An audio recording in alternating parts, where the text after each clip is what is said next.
Um, I want to thank you so much for your viewership, and I also want to thank you so much for always joining us in ensuring that we actually equip our church leaders with what they are supposed to do in the church after they have been elected into the office. We have realized that majority of the people actually fail to perform what they have been called to do in the church simply because they don't understand the kind of work they have been elected to do in the church. So for that reason, we have been running series on each and every department, what they are supposed to do and at what level are they supposed to be reporting to. Today we are actually in the one of the most important department in the church, and that one is the clerical part of the church, where other people might call it the church clerk, other people call it the church secretary. So depending on the region and depending on the conference terms that you have, we are indeed today want to talk about what are some of the functions of the church clerk, what are the church clerks supposed to do in the church. I want to welcome you to this episode that you may feel much welcome. You may, if you have some questions about this department, you can preserve them and then we'll be glad to discuss them together with you.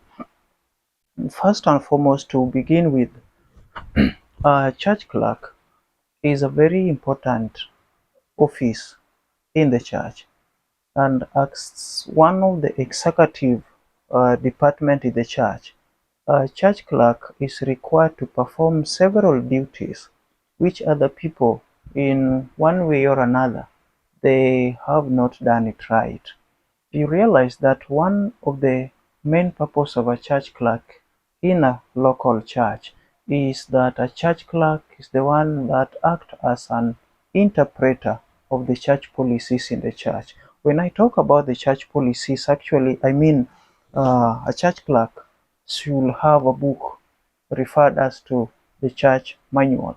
A church clerk is supposed to know what is contained in our church manual and at what level are we supposed to preserve them. So today we just basically want to talk on the local church duties, and then in the next video we are actually going to see that these duties, how are they supposed to be done? How and where are they supposed to be implied on? And as our church, the Seventh-day Adventist Church, we have come up with a management system that actually help our clerks to manage to do their work as they are required to do. And that system is simply called the Adventist Church Management System. In simple terms, the ACMS. I will talk about it later, but in this video series, we are actually going to see what are our clerks supposed to do in the local church. I welcome you all to join me and feel much more welcome. We have realized that each and every year, each and every term of an election, a church elects a church clerk. But majority of these people that are being elected, they don't understand what are my role as a church clerk. What am I supposed to do now that I've been elected as a church clerk? We are told that the clerk of a church is one of the most important church officers upon which the proper administration and efficient and effective functioning of the church depends. I mean that we have levels of church administrative organs, and the executive level of the church organ consists of the church pastor, who is actually a worker of the conference. Number two, we have the church elder, who is actually elected by that specific local church. And number three, we have what is called the church secretary, the church clerk. And then number four, we have what we call the church treasurer. These people consist of the executive administrative level of the church administration. While the second one, we have what we call the church board, and then we have the business board meeting. Those three are much more well advanced, much more well organized levels within the church that if they are well functioning, then we shouldn't have a problem in our churches. We find that being an executive member of the church, what is actually required of you? How do you relate with the people you work with? A lot of churches have been found to be replacing the church clerks each and every electioneering year. You hold an election, a church clerk is replaced. You hold an election, a church clerk is placed. But what does the policy say? If you read our policy book, that is page 81, it actually advises the nominating committee to not be in the mood to replace the church clerks that have been elected in the church. Reason being that because of the important and specialized functions of the clerk. I repeat again, that because of the important and the specialized functions of the clerk, it is indeed wise, and I want you to underline the word wise there. It is indeed wise to choose one who can be re-elected in this office to provide the continuity of the clerical duties and also to help in record keeping and also reporting of the church. So our local churches are actually advised not to be in a hurry to be replacing the church clerks each and every year. For a church that does that, you will become a dead church. You will not grow, because once a new clerk is brought, they need to be trained, and training of this clerk takes a long time. For a clerk to be in a position that he now functions well as a church secretary, it takes a lot of resources, it takes a lot of time. So if your church is replacing them each and every year, you find that the church is stagnant, the church is not moving, and the things which actually need to be done by the secretary are not being done. Reason being, the church clerk is new and he or she doesn't understand the work that he or she is supposed to do well. Now, let us continue. What are some of the duties that have been bestowed in the church clerk according to our book? We find that one of the fundamental duties of a church clerk in the church is that the church secretary, he is a secretary to the church board and also to the business meetings. Many a times you may find the chairman calling the church board or the church businesses, and perhaps the church clerk is not aware of the same, and that is erroneously wrong. As the secretary of those board, actually the church clerk or the church secretary is supposed to be in a position to know what is going to be discussed, at what length are going to them to be discussed, because actually is the one who is supposed to be giving notices of such meetings to happen. Number two, we have been told that the church clerk is the management, he or she helps in the management of church membership. A church may have, as we are aware that the church, for you to be called a church, you have to have 25 members and above. And many of the churches, they may have over 1,000 members. So managing the membership in that particular church is actually the work of the church clerk. And how does a church clerk manage the membership? We are going to talk about that when we reach the stage where we are discussing the Adventist Church Management System, in simple terms, the ACMS, in our next video.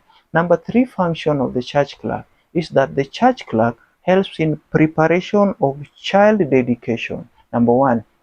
Number two, they help in preparing of baptism certificate and also in giving reports. If you are a church clerk and you are not always engaged in these functions, one, whenever a church is going to dedicate a child, what process, what procedure do you take as a church clerk? You are advised, the elders have been advised that at no particular cost should a dedication of a child be undertaken without the church board minutes and the church business minutes. Reasons are tremendous, and I am not going to discuss them here. We will discuss them when we shall be discussing the duties of the elders in the church. But you, as a church clerk, always insist that before dedication of a child before the members of the church board minutes have been taken and recommended to the church business for approval of that particular child to be dedicated. In baptism, we don't have to do the church board and the church business as minutes, but actually after praying for these people, you as a church clerk, you have to manage them, you have to put their names in the church register, you have to issue a baptismal certificate to them, and at no cost should a person be baptized without issuing a baptismal certificate in them. And then lastly, you as a church clerk, you're supposed to be giving regular report whenever they are needed. Another important function of the clerk, that after you have been elected, my dear clerk, you should always ensure that you keep church record. All church record, minutes of business meeting, minutes of board meeting, the church officers list, and the list of church members are maintained by the church clerk. Majority of the church clerk, always if you ask them, how many departments do you have in the church? They don't know. Who is the leader in such a particular department? They cannot tell you, simply because they are not keeping such records with them. But as a regular church clerk who has given himself to positively work for God, you are supposed to know that how many members do we have in the church, how many workers do we have in the church, which departments do I have in the church, and each and every board meeting, are your records up to date? Is the pastor signing? Am I the chair of the minute signing? Are you as the secretary signing your minutes? If they are not signed, remember such minutes are null and void, and always check with your chairman to sign your minutes whenever you have a sitting. We are told that many times the church clerk, you are supposed to know which type of committees you have in the church. A lot of churches do have subcommittees that actually help in running the daily activities of the church. You may have, if you have a school, you may have the school board committee, we have the Sabbath school committee, we have the development committee, we have the personal ministry committee, we have several committees in the church. You as the church clerk that has been elected, you are supposed to have a list of names of this committee, a list specifying the duties as to which they have been appointed to do. Remember, a committee functions under board, and it is the board that directs the committee what they are supposed to do. What I mean is this: a committee reports to the church board, and then the church board reports to the church business. So as a church clerk, you're supposed to have the names of such members of those committee. What specific duties have they been given to do, and at what period of time are they supposed to do? A committee is a group of people that have been given a specific task to achieve within a certain period of time.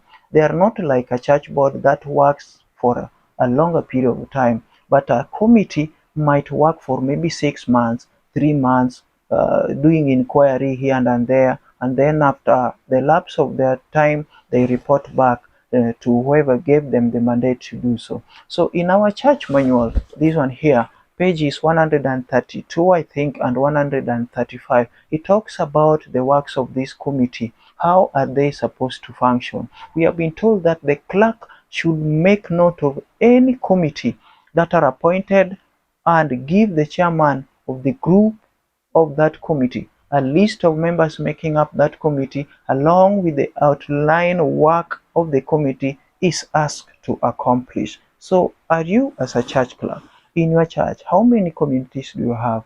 And do you know the members who are therein? And do you know the specific duties that they are supposed to do? If you don't know, then this is a challenge to you and I, that we go back and actually see what does the Bible, what does the working policy require you as a local church secretary to do for your specific people. We are continuing And we are being told that another important duty of a church clerk is that the church clerk is the official church historian and a keeper of the church records. These records should be carefully preserved. That is a very important function of a clerk in the church. That you as a clerk, do you know when your church was started? Do you know how many pastors you've ever had since the church started? Do you know how many workers have there been since the church started? The history of the daily affairs of that church.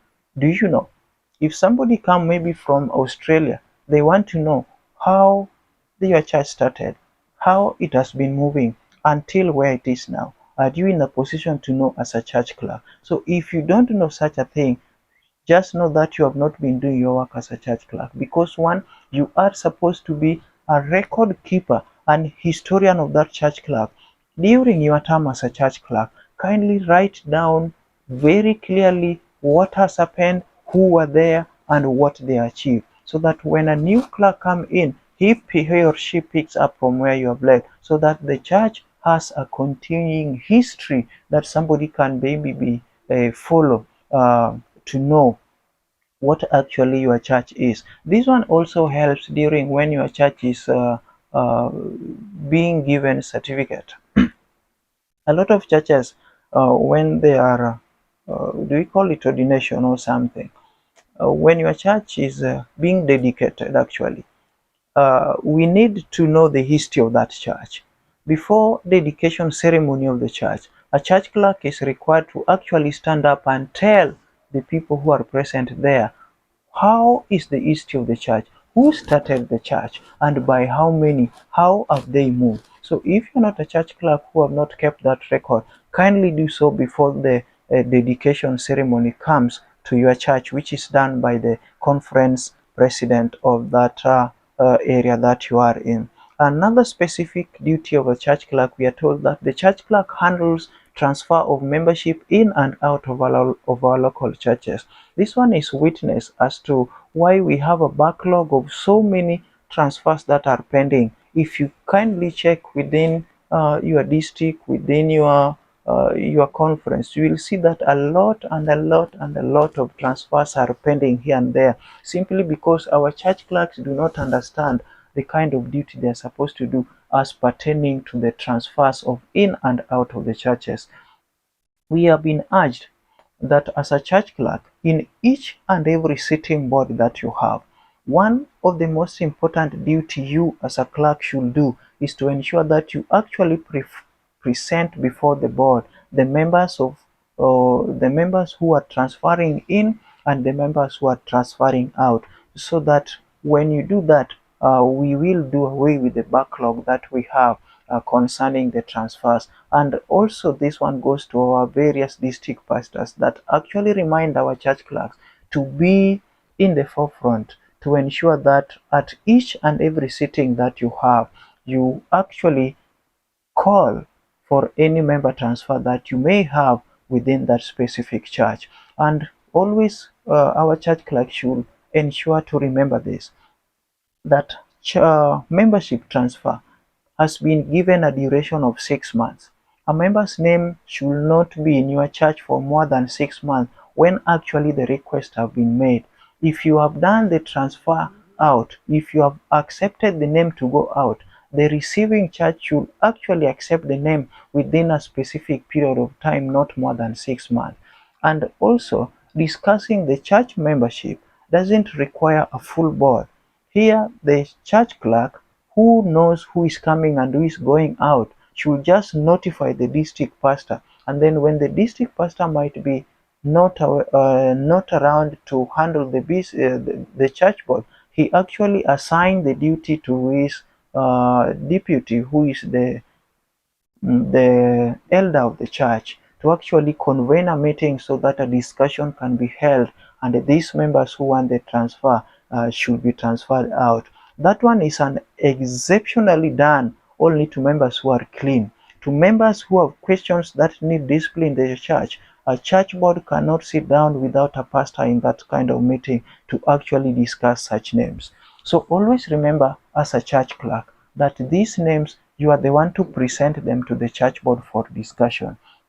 We are told that you, as the church clerk, when actually when your church is going for baptism, who do you send to go to the baptism? Do you send the elder? Do you send the head deacon and deaconesses team, the deacon team, I mean, and you remain in the church? It is very much risky, you as the church clerk, to be doing such kind of a work. You are reminded today that whenever you are going for a baptism, always accompany the people you are going to baptize. Come with them out of the church. Know if there are 5 people, travel with them to the baptismal point where they are being baptized. Ensure that all of them get baptized. Issue certificate to them and ensure that you keep a good record of them as our duty as a secretary are concerned. We are told that you as a church clerk, you have a duty of ensuring to be notifying the church board members.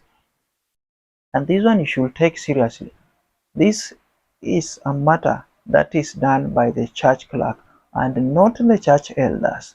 The church clerk, in consultation with the church pastor, arranges for a board, notifies the members of the board of the coming board.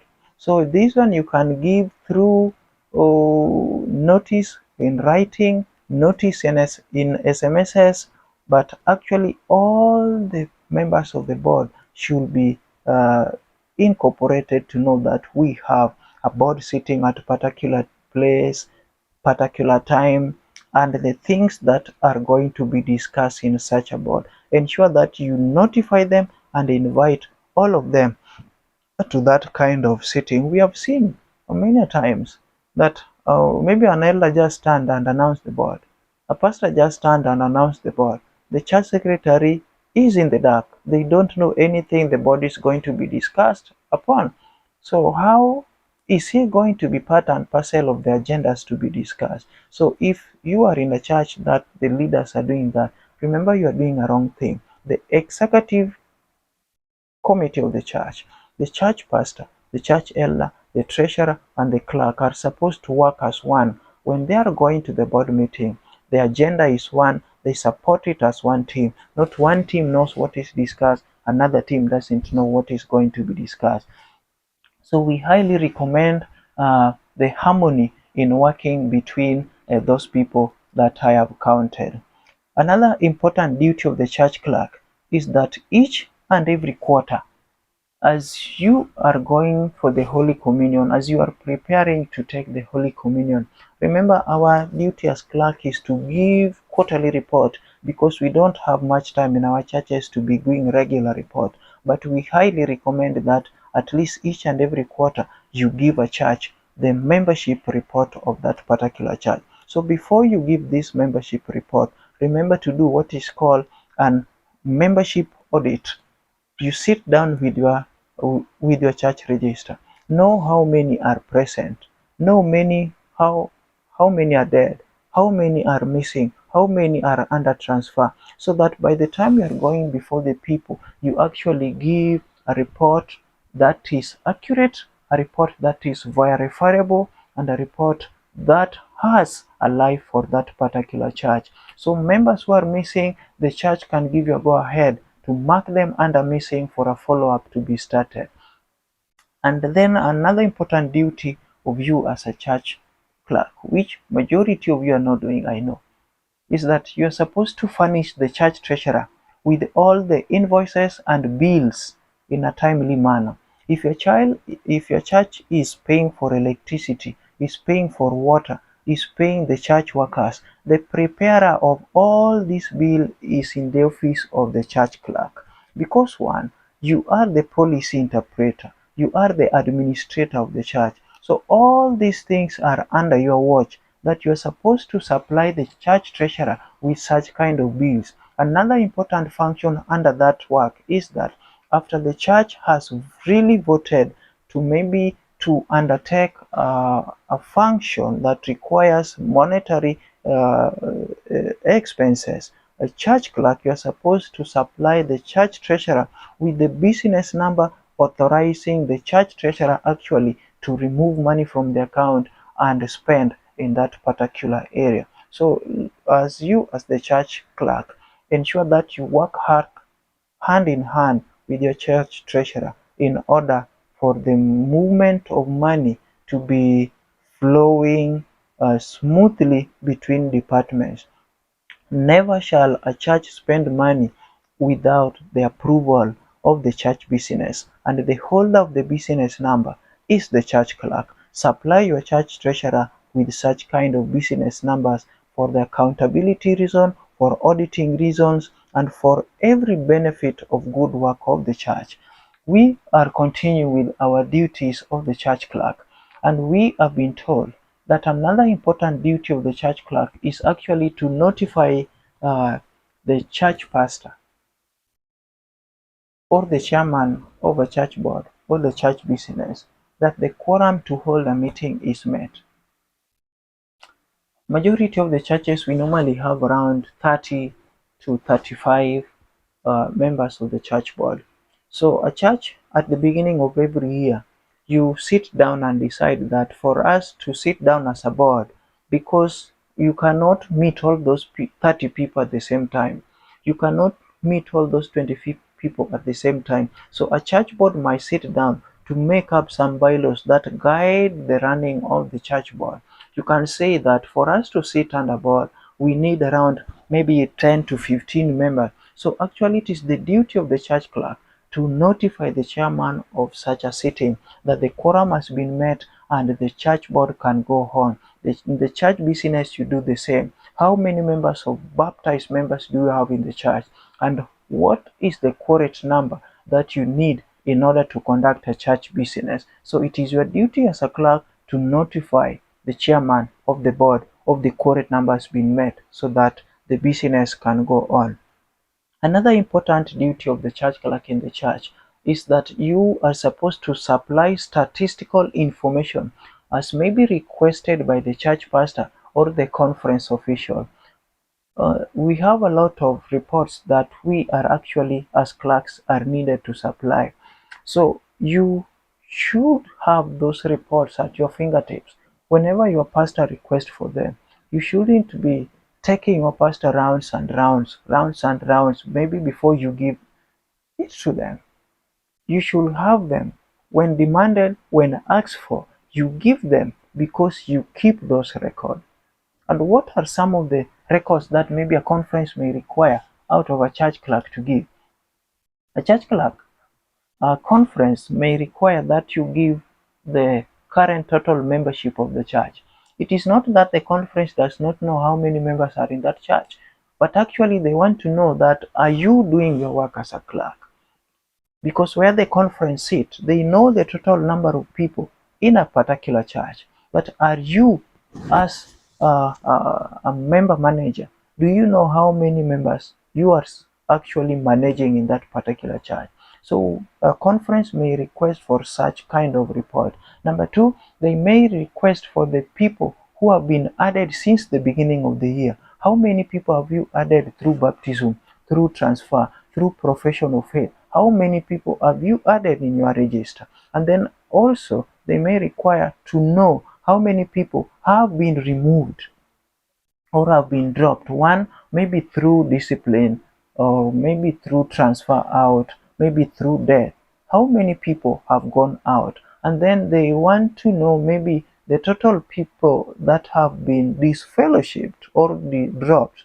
If we talked about disfellowshipping a person, it means that you are doing away with them for good. But the correct term that we should do, or you should use as a church clerk, is that actually the member under discipline, when a vote has been taken, we drop the name, but we don't disfellowship. Well, fellowship is left for everybody. All the sinners are welcome to fellowship in the church. So a member being disciplined and a vote taken, we only do what is called a dropping of the name. Do you have the information regarding the members you have actually dropped in the church?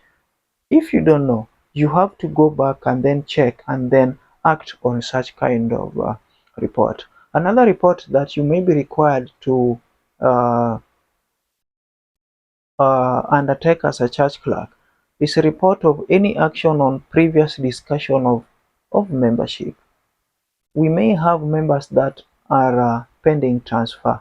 We have members that are missing. What has your church done about missing members? Because you have a register containing 500 people, but when you do the head count of those 500 people, you will find out that only 230 members are in the church. Another lot are not there. Members of the church do not even know who they are, where they are. So you as a clerk, when you are doing the auditing of the church, you actually present those names to the church board for an action to be taken on them, so that you clean up your register and you have the correct membership that you are supposed to manage. And then lastly, we are being told that as a church clerk, you have to give report on pending matters on membership. We have talked about how many members are coming in, how many members are going out, how many members right now you as a clerk do you have pending in your register that you have not released to go away, and yet they have been in your register for as many as over 6 months. If you have so, kindly call an immediate board and act on those membership, so that those members may have freedom to worship in the churches that they have actually requested their names to go to. Another important function of the church clerk is to manage what we call the Adventist church management system. All those duties that we have talked about have been joined together and put in a system that the church has actually developed to ensure that we have a smooth running of this department. And we want to thank the General Conference so much for bringing this idea of making our clerks to undergo several trainings on how to use what we call the ACMS. In abbreviation terms, it means the Adventist Church Management System. Keep here posted. We are tackling what is ACMS, what are the advantages of using ACMS, and how can our clerks use the ACMS actually to advance their work, to make their work easier in the church, and how has ACMS actually benefited the members of the church, particularly from the local church up to the general conference. Keep posted. Be here and go to our next video, where we are going to talk about the Adventist church management system. You are much more welcome. If you have any question regarding anything that we have discussed before, kindly let me know. I'll be glad to help you in that. Welcome, and God bless you all.